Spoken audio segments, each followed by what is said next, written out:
Bismillahirrahmanirrahim. Ini dari Kelapa Gading kita bacakan. Assalamualaikum Pak Ustaz. Waalaikumsalam warahmatullahi wabarakatuh. Doa sebelum wudu, apakah cukup baca bismillah atau baca doa sempurna Bismillahirrahmanirrahim? Doa sebelum wudu. Jadi antum saat akan wudu kemudian berdoa terlebih dahulu. Apa doanya? Yang bismillah angkat tangan. Yang Bismillahirrahmanirrahim. Baik, yang Allahu a'lam.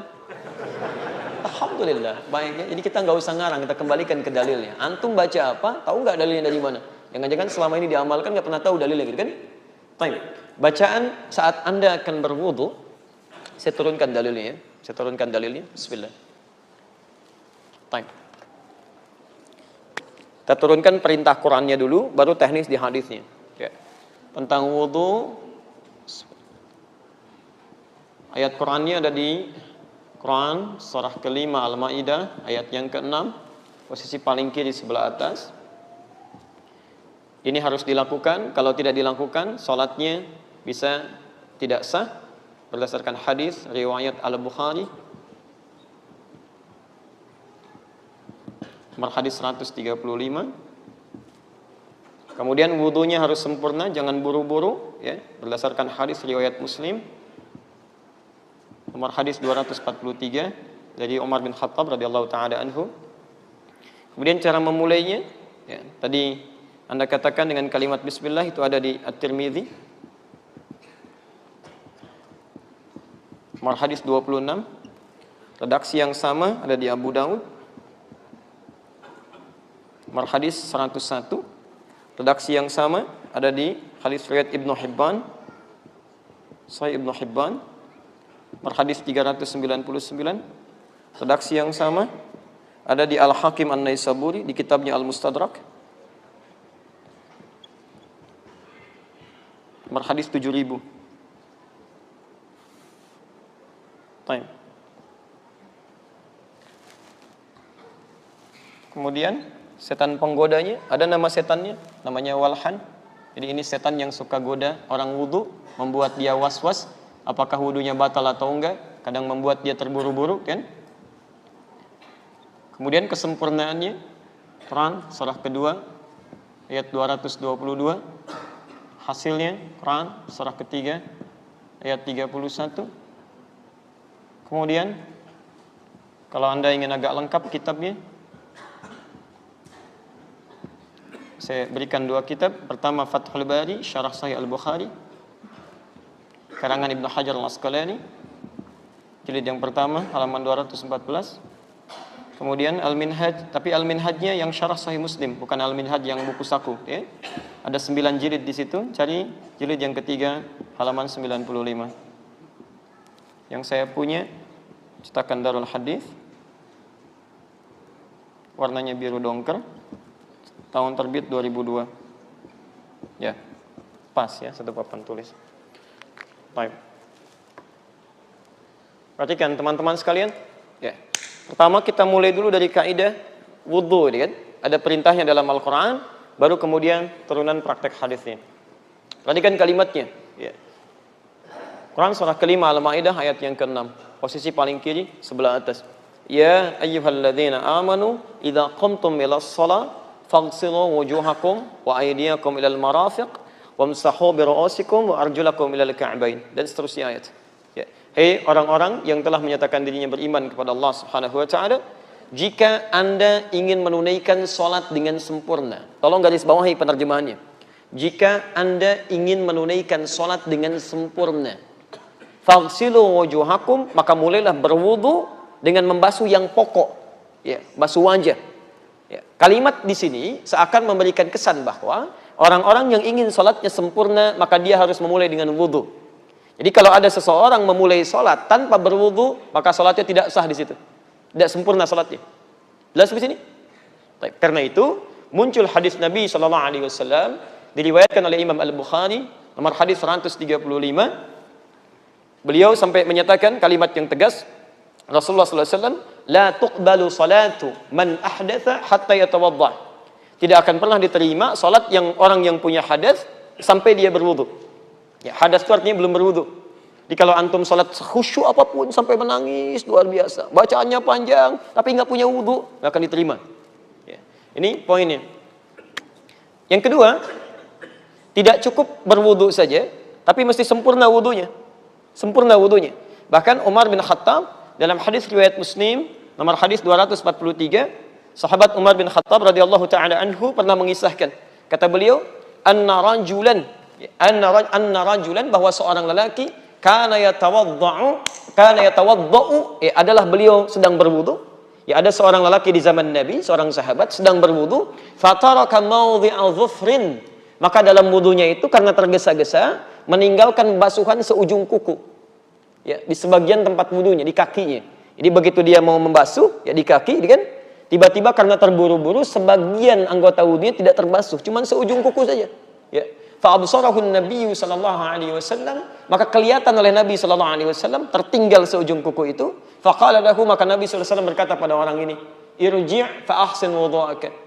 Irji' fa ahsin wudu'aka. Kamu balik lagi, ulangi lagi wudunya, sempurnakan.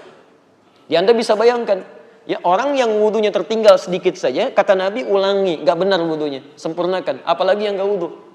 Paham sampai sini? Baik, bahkan ada orang yang sudah wudu selesai, kemudian maksa sholat, ada.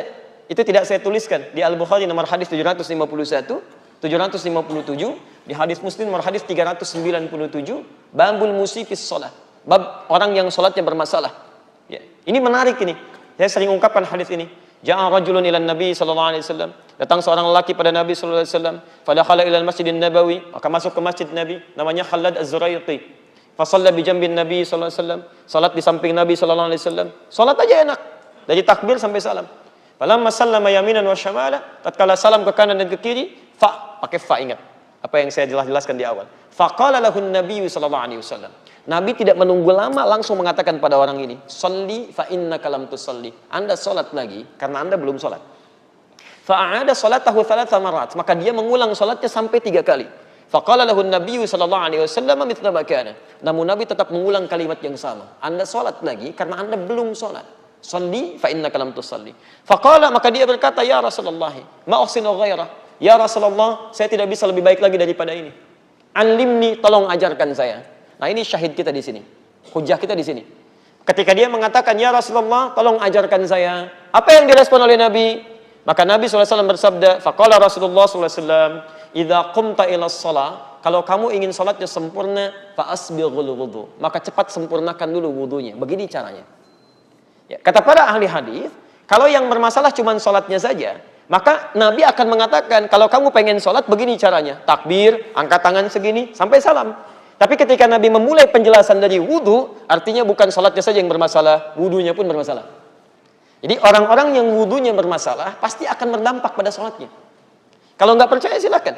Ya, anak Anda misalnya di rumah mulai balik wudu, sembarangan wudunya, asal basah saja, itu salatnya pun pasti akan kilat itu. Wudunya cepat, salatnya kilat. Tidak percaya silakan. Ya, begitu kucak, selesai ya. Allahu Akbar, belum 2 menit sudah. Ya. Kok sudah? Ya mah kan sudah hafal Al-Fatihah berkali-kali dibaca dia. Banyak alasannya. Jadi hal seperti ini selalu berkait dengan yang lainnya. Nah, sekarang persoalannya ketika orang ini mengatakan, "Ya Rasulullah, tolong ajarkan saya." Lalu Nabi mengajarkan cara wudu, bagaimana cara memulainya. Maka dimulai di At-Tirmidzi nomor hadis 26, redaksi yang sama di Abu Dawud nomor hadis 101, ada juga di Mustadrak Al-Hakim An-Naisaburi nomor hadis ke-7000, juga di Ibnu Hibban nomor hadis 399. Bagaimana cara memulainya? Lihat kalimatnya. La salata. Nabi SAW bersabda, ya, la salata liman la wudu'a lah. Tidak ada salat bagi orang yang tidak punya wudu. Jadi kalau Anda tidak wudu kemudian salat Anda tidak diterima. Jelas di sini? Terus wala wudu'a liman lam yadhkurismallah. Ini poinnya. Dan tidak diterima wudu seseorang, tidak sempurna wudu seseorang bagi orang yang tidak memulai dengan menyebut nama Allah Subhanahu wa taala. Lam yadhkurismallah, kalimatnya udhkurismallah. Ya. Baik, lihat kalimatnya. Saya hapus yang ini saja. Bismillah. Yadhkur ismallah.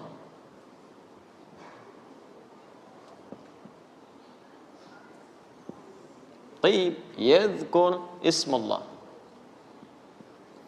Jadi dalam memulai wudu ternyata diawali tidak hanya memulai dengan berkumur-kumur, tapi memulai dengan menyebut nama Allah Subhanahu wa taala. Detil menyebut nama Allah ini kapan dilakukan? Ada di Al-Bukhari nomor hadis 159. Saya belum tuliskan sini. Al-Bukhari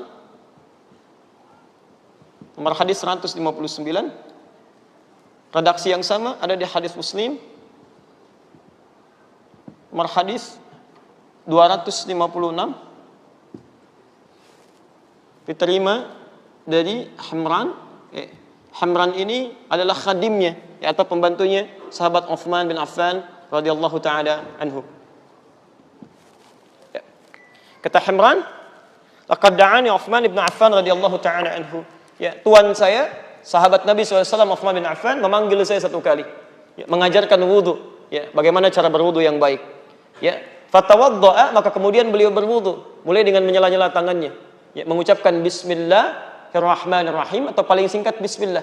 Jadi kalau ada Anda menemukan kalimat Ismallah di sini, sebutkan nama Allah, maka kalau Anda ingin lengkapi kalimatnya Bismillahirrahmanirrahim, atau kalau Anda ingin baca yang paling pendek cukup dengan Bismillah.